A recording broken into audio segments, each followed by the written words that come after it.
Thank you all for everyone who is on the open mic this evening. Ooh, I'm going to get used to when you stand up here. For those of you watching at home, I see myself on a monitor directly, and that's so distracting. I'm wearing orange. It's a lot happening right here, but I'm so glad to be here. Thank you for that beautiful introduction, and thank you all for being here. Thank you for sharing your poems on this open mic. Thank you for sharing your songs. I'm going to read some poems tonight, and I don't have any sense of time when I'm up here, so when it's time for me to hush, you just tell me, like, just give me a little, and my feelings will not be hurt at all. It just means, like, it's time.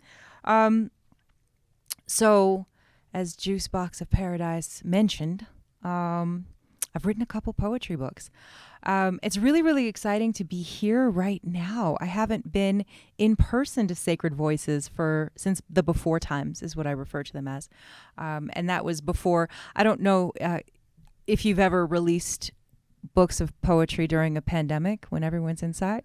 I wouldn't recommend doing it that way if you have the option to not do it during those times.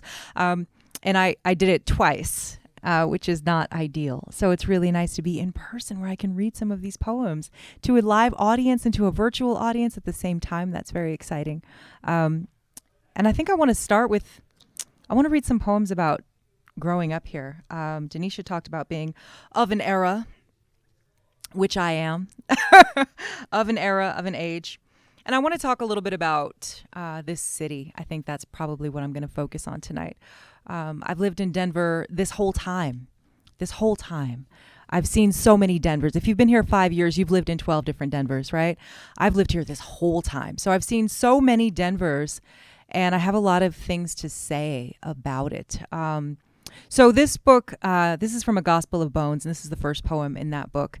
And it is a contrapuntal poem, meaning it's written in two columns, right? So you read one column down, the other column down, and then you read both of them across, right? And there's a lot of different ways to approach this. This primarily was pioneered by a poet named Tahima Jess in his book Olio. So you can look that up. I highly recommend reading it, learning more about how this was developed. He's the primary creator of this form.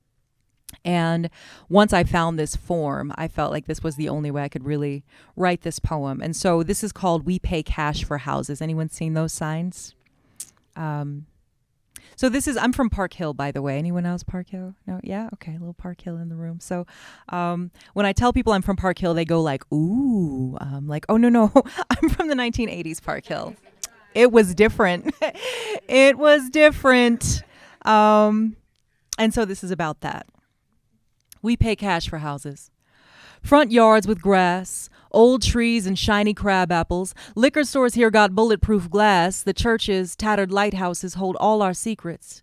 We lost Martin Luther King Boulevard. We hum our shame in moans. Old spirituals shaped the bricks. Hand-me-down houses, delicious trees that gossip over fences. Popeye's chicken, Church's chicken, laundromat check-cashing payday loans. We, who know each other's names, and borrowed cups of sugar, $20 until payday, just until we get on our feet. And did we not get on our feet? We made this. All of this, we made it. Fresh cut.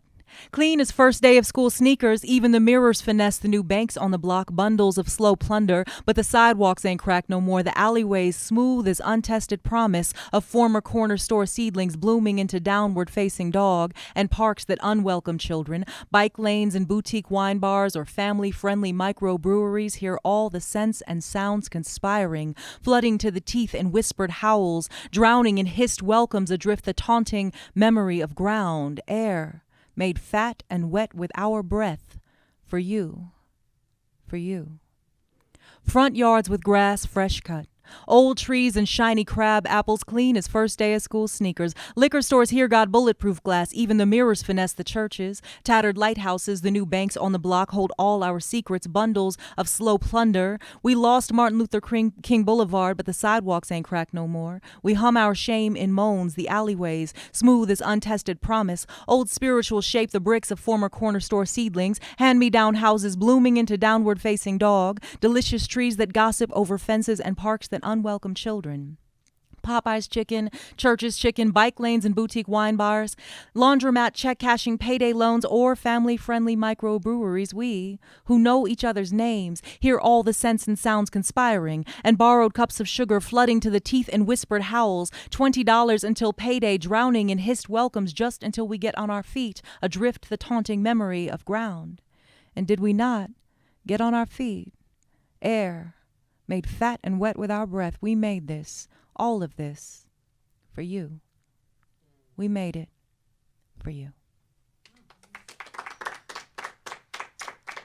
I want to read this little series. This is a crown of sonnets. So a crown of sonnets is just woven little sonnets. These are American sonnets, meaning they do not rhyme.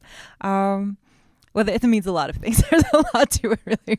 But I will say that they're short, little, tiny poems. The series of these poems is called This Crown Crooked Anyway, because I'm breaking the rules of the crown.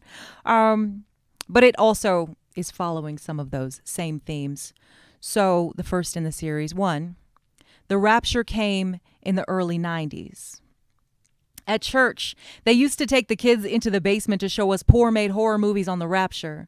Remind us we don't want to be the ones they leave, and Jesus only wants the well-behaved. So when the kids around you start to disappear, you better pray and get right with the Lord. And baby, would you believe it? Other kids began to slip off into Jesus' arms. The Bible says, train up a child a way that he should go, and when he is old, he will not depart from it.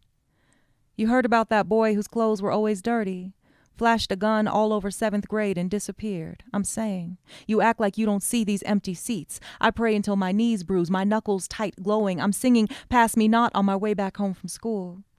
2, find a sweet relief. I'm still singing Pass Me Not on my way back home from school. The walk is long, an exercise in faith and violence. I tuck my chin, quick my pace, try not to be a target. Who got time to be somebody's victim anyway? I've never been in a fight I wasn't dragged away from. This is not to say that I won them, just that violence is a language I have learned, inherited and practiced. A mother tongue always lies dormant in my mouth and blood. Stop all that before I give you something to cry about. One time, me and Genevieve fought Quentin on the same day. I got up bloody again and then again, wild swinging, knowing the only one coming to save me is Jesus. What if I'm my only hero? What if you are yours? You ever snatch your breath out the mouth of a barking dog? 3, they called it the summer of violence. You ever snatch your breath out the mouth of a barking dog? We grew up in the 80s, back when blocks were still ours. White flight had left the guts of cities to our grandparents. There was a war on drugs. Nancy Reagan was on TV. We lived with our grandmother and we wore hand-me-down clothes. Used to brag about my wealthy father like I knew him, pretend like I didn't have to share a bed with my cousin. We were royal, ancient children. We were at-risk youth. We were young lords of the flies, wrestling our fate and future inheritance from statistics. We learned to steal ourselves. Do you remember the summer of 1993? When the boys that we all used to know became murderers, when all the girls began to know we would become widows. Blessed be the Lord my strength, which teacheth my hands to war. 4, the blister in our mother tongue. Blessed be the Lord my strength, which teacheth my hands to war. Even children know how to light fires around here, to gather tinder, flint, kindling. Is that power? Will it make us safer? Will it keep our skin close? You ever tried to sing or wail a wall into the ground? Understand the pitch and force required to smash a window? Considered what you know about kerosene and rags? Haven't you damn near swallowed someone's knuckles? Ain't had to pinch the bridge of your nose back into shape? Smiled bloody, said fine before the scabs are even dry? Haven't you ever had to ball your fist and swing? Isn't everything we dream an act of self-defense? Haven't you had your body colonized? Don't you start no fights, but best believe you can finish them. 5, pretty is as pretty does. Don't you start no fights, but best believe you can finish them. Didn't my mother's quilting teach me something about needles? What do I know of womanhood but ripping seams and stitches? Haven't I learned and taught myself how to divorce myself from myself? Don't I know better than to drink with the hungry eyes of men? Haven't I always haunted my tentative, gentle body? Spreading, making some kind of home in this quarantine trigger, sutured and scarred from the survived sacrifice. See what I made? With the ashes and the hammers I keep under my pillow. I smear these ghosts all over my plump lips. Tell me it's pretty. What's the difference between a stomach and a heart anyway? I still don't know enough about hands to wear them correctly. Sometimes I treat my buttery flesh like I'm just passing through. After all, doesn't every place I go ask me where I'm from? 6. My address is an asterisk. I mean, doesn't every place I go ask me where I'm from, as in, when will I be going back wherever that is? And called me exotic like the word is a compliment, not a one-way ticket back to some place they haven't been? Aren't I always the guest invited tentatively? Isn't my name placed in italics and parentheses? Surely I have known a home and will mourn its erasure, which is, of course, hearing my Nana play the piano and Aunt Dee out front honking the horn of her Cadillac. It's true. All the places that knew me are disappearing as fast as the people, but I ask, for whom shall I weep? You? For losing something that you never knew was not yours? Or for me, who never bothered to pretend it was mine? Do not forget where you come from. Remember who you are. 7. Sometimes they put your family in cages. Forget where you come from. Remember who you are. My little cousin calls on a Wednesday evening, and I apologize for missing his court date, but Nana was in the hospital, and he says, "Thank you for the money on my books." And I say, "Your grandma's doing better since the heart attack." He asks if I will tell everyone he loves them. He asks if Nana's still mad about his tattoos. The DA offered him 40 years if he pleads. He didn't even do it, but he'll take 20 if he can see his son again before he's grown. He asks, "When I was little, did you ever think I would end up here?" Our anchored blood pours heavy when love is our only home and a mudslide too. 8. Middle age might as well be paradise. When love is our only home and a mudslide too, we dance and drown and bury ourselves in fistfuls. Melvin got shot while driving his El Camino on the same afternoon as my bridal shower. He survived, was still a groomsman in our wedding. Tariq didn't get his tux in time, but he still came to the reception looking clean as ever. A few years later, he was killed at his front door. Russ is skinny, but the cancer's in remission. Maybe it was prayer, or maybe the chicken broth. His belly almost looks like a place I once knew. Dear God, I love seeing men I have loved get old and grouchy, complain about new trends in hip-hop. Yes, I love the sweet silver whiskers in your beards. 9. Future single mother. Yes, I love the sweet silver whiskers in your beards and the topographical map of my own body. This storyteller belly remembers and tells how we became and unbecame a family. Pinpoints the moment I learned she was here. I was 19 and afraid of all the ways I would fail her, so I said yes when he asked me to be his wife. An uncharted territory we pioneered, now marked in our dimmer skin, rising and falling, this crevice between my brows, divorcing my face. When I packed our daughter's tiny clothes quietly, no one applauded the grace of my departure, spoke north and south of our unkeyed journey, though once we were so in love we watered our hope with sweat. 10. I hope the building is haunted. We were so in love then we watered our hope with sweat.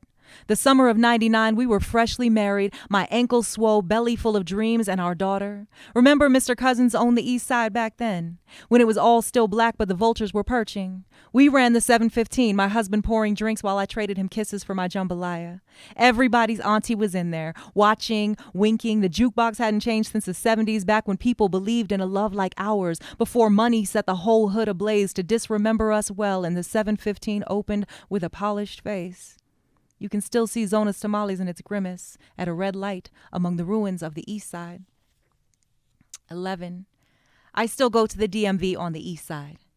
When stopped at a red light among the ruins of the east side, "You went to Manual?" And I said, "Nah." Dismissed this as a half-attempted holler till I saw and knew his face, now grown. I said, "Gove, huh?" And smiled. He said, "That's right. I knew you." We nodded affirmations, recognized the haunted pause, and do you remember all the people that we used to know? People disappear so quiet, leave us talking to ourselves. We say, "No, I just saw him," when we learn about a new death or sentence. What kind of a war is this, refusing its own name? Our names bleed into the headlines. What constitutes a war crime? So far, I haven't murdered anyone. Praise the Lord 2 times. "Hey, sis, you keeping it up," he said when pulled up at the light. "A lot of us back from Gove ain't really looking good, you know?" I howl, and the tombstones in my teeth quiver. I know you right. 12. You know how they do, and other African American proverbs. I know you right. I howl, and the tombstones in my teeth quiver, lamentations. You know once they get you, they like to keep you, and other off-shared cautionary tales about our losses did not keep our Deshaun from the front page of the Denver Post once they decided his teenage body threatened tourism. Could the public please be vigilant, and if you see something, say something. Do not approach the suspect, may be dangerous. And my phone ringing from people who of course want all the tea, but they have never known hot water, hot blocks, or hot corners. They got no skin in the game, but quick to tell a good story. I'm praying with my family they don't shoot him when they find him. We're living on the losing side of war, but no one calls it. Watching cages and concrete swallow classmates, little cousins, and even I, only God, can only give these here poems. 13. We all we got. And even I, only God, can only give these poems. Ain't sucked teeth, side eye, and doubt made the music I march to. For haven't we perfected the power of poverty? Didn't I shun ranks of women I was too smart to join? Didn't they roll eyes exasperated when I showed up?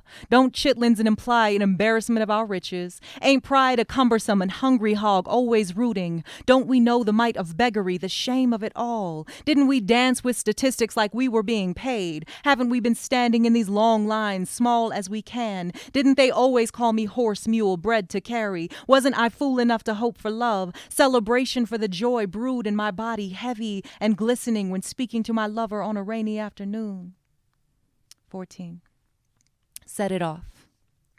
When speaking to my lover on a rainy afternoon, he and I agree that we both mean everything we say, and we believe enough of what we know between us so it would be too much weight for us to own or carry guns, while people who have names and addresses are, at best, grinning widespread in discomfort, indifferent to our breath. Baby, what if we believe in preemptive self-defense? And if you've never seen a face flash quick against the shine of a letter opener and speculated severance, you might be differently cornered than my lover and I, who've neutered our own edges just enough to hide the nerve. And I curve my fist, my lips, my grip around his trigger, and these wet thighs just might be all that's keeping me alive. And these wet thighs just might be all that's keeping you alive.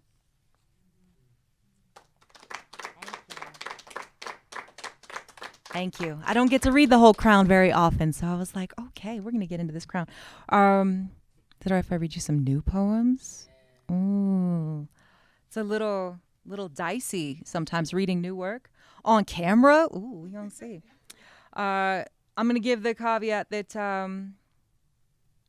these poems might change. So if you're watching this, these are unpublished. And we're going to see how this goes. The poems that eventually they become might not be what you hear right now. And we're just going to let that be what it is. Dear Denver, I have always been misplaced. Dear Denver, we need to talk. Dear Denver, you have a drug problem. Just yesterday morning, the brunch spot had a glowing neon sign over the bathroom doors. Please don't do coke in the bathrooms. Denver, you have always been a drunk. Just when I came out of said bathrooms, 2 drunk women, strangers, approached me saying they wanted to make out with me. It was barely noon. It's still a pandemic going on, Denver. Denver, when my friend and I left the restaurant and I was relaying the drunk women's story to her, a stranger walked past and yelled, "I got black tar in mine." And my friend, not blinking, said, "I hope you get help with that," and just kept talking. Denver, I've been drunk after a night of dancing on this very block more than once, but I'm sober under today's sun, watching the haze of waste and tears rising from the sidewalks to meet the smoke in the air.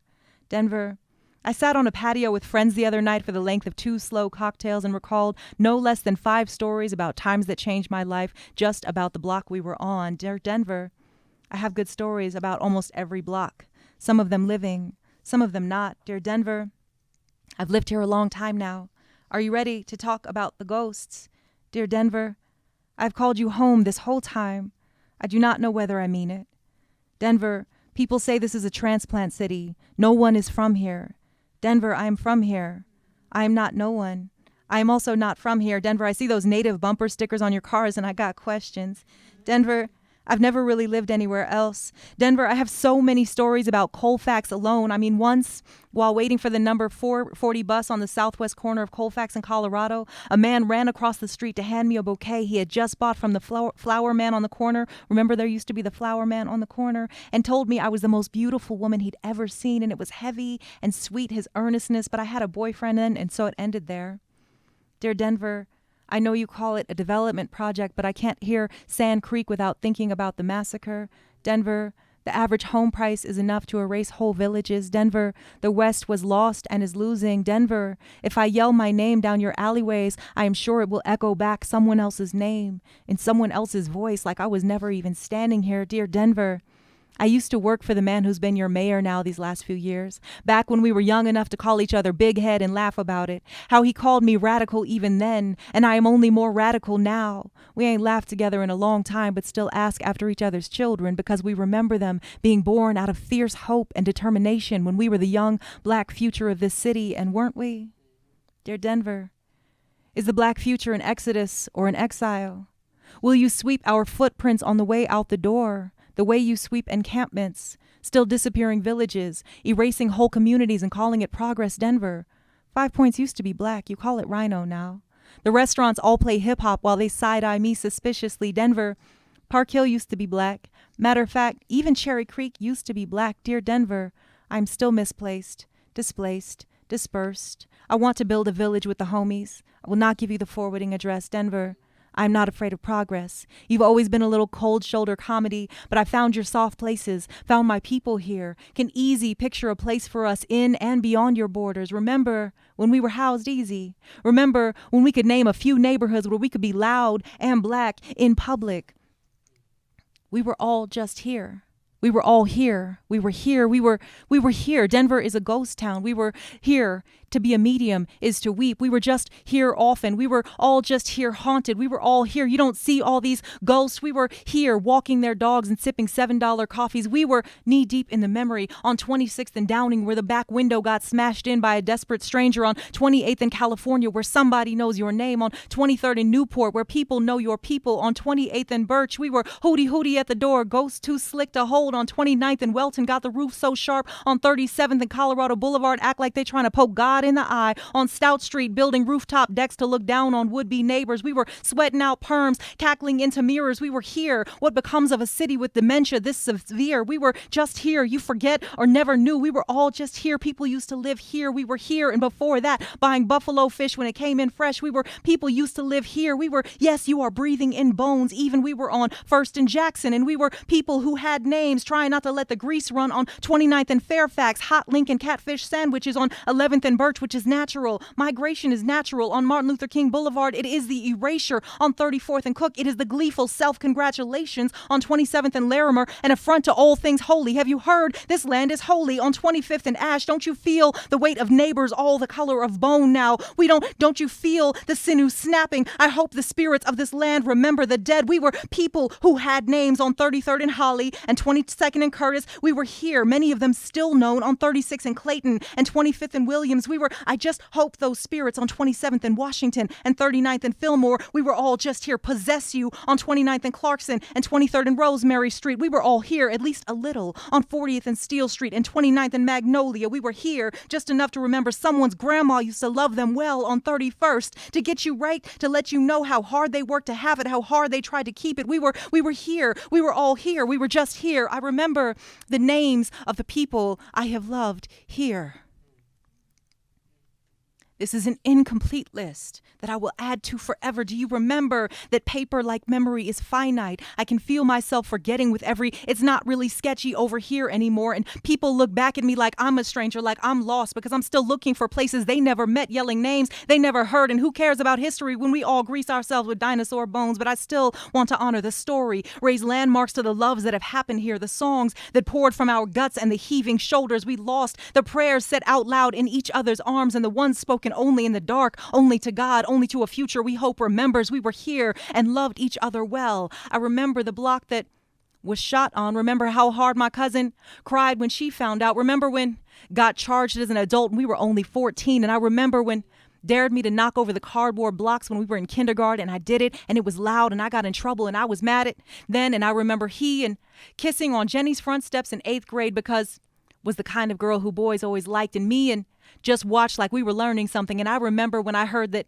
was shot and what block it happened on. And I remember how he always picked me first when we played basketball in gym class because he knew I would pass the ball and never try to shoot it myself. And I never got picked first for anything in gym class. So I remember well which blocks we avoided because the sidewalks got narrow and stingy, or there was too much loose gravel always getting in our shoes, or a mean dog looking like Cujo always getting loose, or the old white lady who sat on her porch all day with curlers in her hair always wanting to stop us when we walked by and ask too many nosy questions, making us late for church. And I remember when had a heart attack and drove herself to the hospital and let us all know what happened after she got back home. And I remember had a long car with shiny wheels, and sometimes he let us ride in the back seat on our way to City Park, and we would have a basket full of sandwiches on our laps and sometimes fishing poles, and would catch catfish out on the lake, and we would pull up to the park with the music playing loud, and it harmonized with every other big shiny car with its music playing loud, and we felt like maybe we belonged somewhere to somebody on a hot summer day in Denver, Colorado. And I remember the memorial service we had for around the Crawdad Pond and at that same park, and I remember how we were sad and the grown folks were sadder and how they told us to go on and play after a while. And I remember too well the way we ran through the sprinklers and called it going swimming because we didn't know no better. And I remember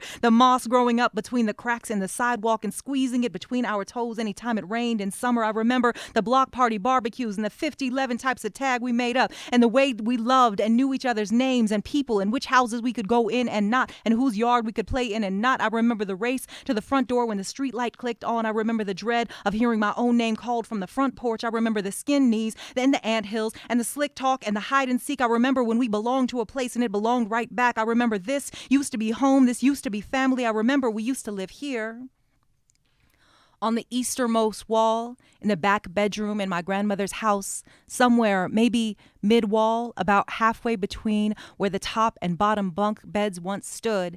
If you look closely enough, you will find there, scratched out in a black ink, a scraggly heart drawn around the words, Suzi was here. And this is that too. This is that. I'll close with like a little bit of some bird poems. I'm sorry, I'm just barreling through them. I'm like, oh, let's read poems. Okay. So these are also about Denver, and these are new. Downtown is dead.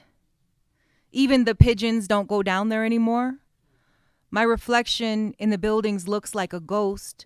The city killed the pigeons off, put up spikes they just built nests in, put up poison, sent them flying in circles till they got lost or dropped dead. The city was tired of their shit, cleaning it over and over. The city hates its poor, and everyone knows. Pigeons are poor man's doves. The city does not have doves. The city announced last year it was time to start killing the geese. They were becoming a nuisance, so common, so everywhere. The city would rather have an ostrich or an emu, a roadrunner, but only if it owns a home. I keep looking for the pigeons, the lavender gray fringes, the smoky white tufts, the free-range yolky eyes watching back while they peck and gather and peck and gather. No one else even notices they're gone, which is, of course, a test. How else do you keep time? How else do you know where you are if not for the birds singing you the chorus of a place, showing you its colors, saying, yes, we see you, you are here, and I am here, I am, I am, I am, I am. This one is untitled. LOL, I was almost extinct out here. Then they want to put me on their money, on their flag, on their official seal, like I represent their freedom, like they ain't tried to shoot me out the sky just to prove they can. Want to tuck my stolen feathers in their cap like they giving God the bird. I am the bird. I am God's bird. That's why they hate me so. Smell the free air against my skin. Make them knot nets jealous of my soaring. Make them sling rocks because everybody want to act like they're David before he was king, but don't nobody want to talk about the blood on his hand except his own God, who said his hands were too soiled to build his temple, which is probably a story about the insatiability of violence and how quick it gets out of hand. Oh, America, you nearly killed me to make me yours. If you could have made the ghost in your mouth, would you breathe and smell like sulfur? Did you think my feathers would make you fly? Look, I'm an old bird. Bald head and everything. I still remember old stories and a life before you. Most of all, I know how temporary and forever we are. Don't come looking uninvited in my nest for answers and expect to leave your eyes intact. That one is about an eagle, if you didn't get that. And this is the raven. Raven, yell loud on the rooftop in my ear. fly big, slow, from the roof to the tree, wings wide, flutter, still yelling. Look, look at me, at all of us. See how many we are. Don't be afraid. I see you clench when I say hello. I am singing to you. I am waving right at your window like yesterday still. You don't write sweet poems for me the way you do for the mourning doves or the geese or the sparrow or the finch. And we're not mad or even jealous. We're just asking for a little ink. I mean, Edgar Allan Poe only gave us that one narrative, and so many scary stories get told about us. Do you know what they named us when we arrive as a family? An unkindness of ravens. Love, sweet poet, I know you know how it feels to be unwelcome, to have a story told about you so sharp it shapes the path you walk. Time turns story legend. People shiver when they see us on the air. But look, love, the wild beauty of these blue-black feathers, the symmetry of these wings, the grace of my searching soar.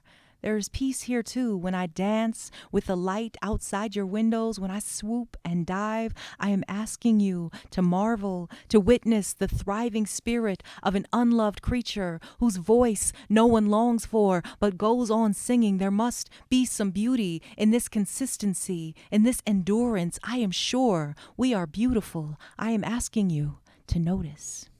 Thank you. Do I have time to read something sweet, maybe? Yeah. Okay. All right. I'm gonna close with something sweet, because I feel like those were all a little bit heavy. Like, can we? So, Poems for the End of the World is not about the end of the world. They are for the end of the world. So actually, most of the poems in this collection are rather sweet.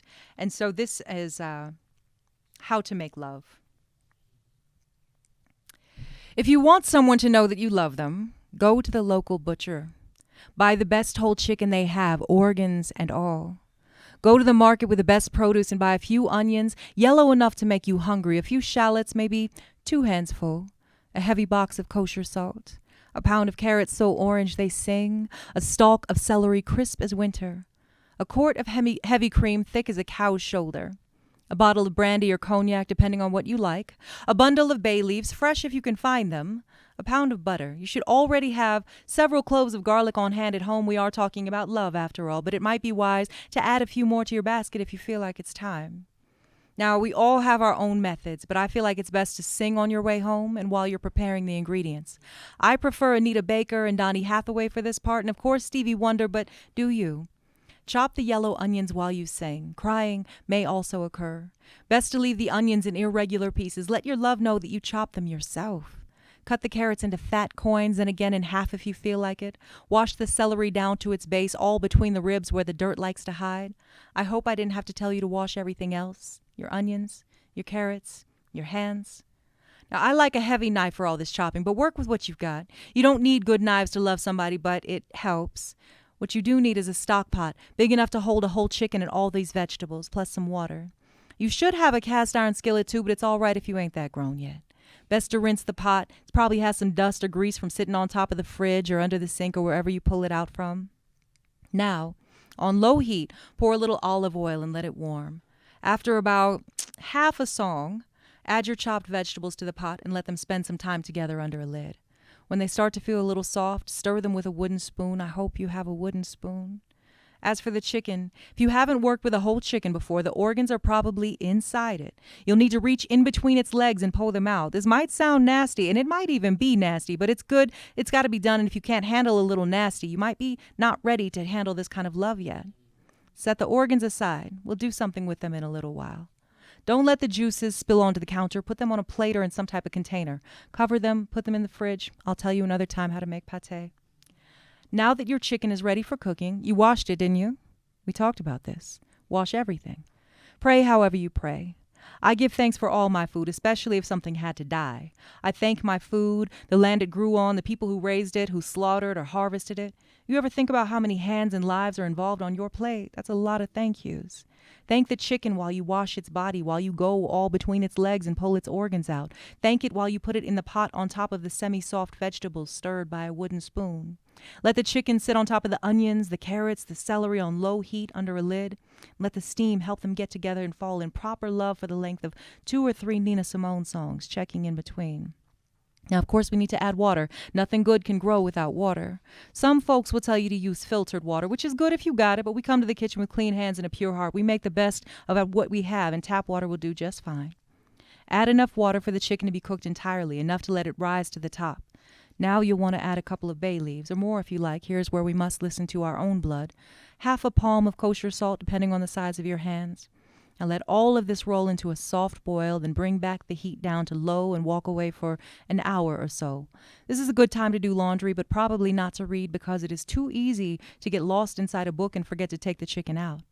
And when the chicken is cooked, and I mean falling off the bone cooked, not a shade of pink nowhere, bring it onto a plate and let it cool. Might fall apart in this process, don't panic. We're about to take it apart anyway, so go ahead and bring it out in pieces if you got to. Keep the broth on low, very low heat. When the chicken is cool enough for you to touch without cussing, pull the skin off the meat and the meat off the bones. Put the meat aside in a container, then into the fridge, and add the skin and bones back into the pot. We're going to let these bones cook slow for a long time, all night, so you can go ahead and read now if you want to and come back to this tomorrow.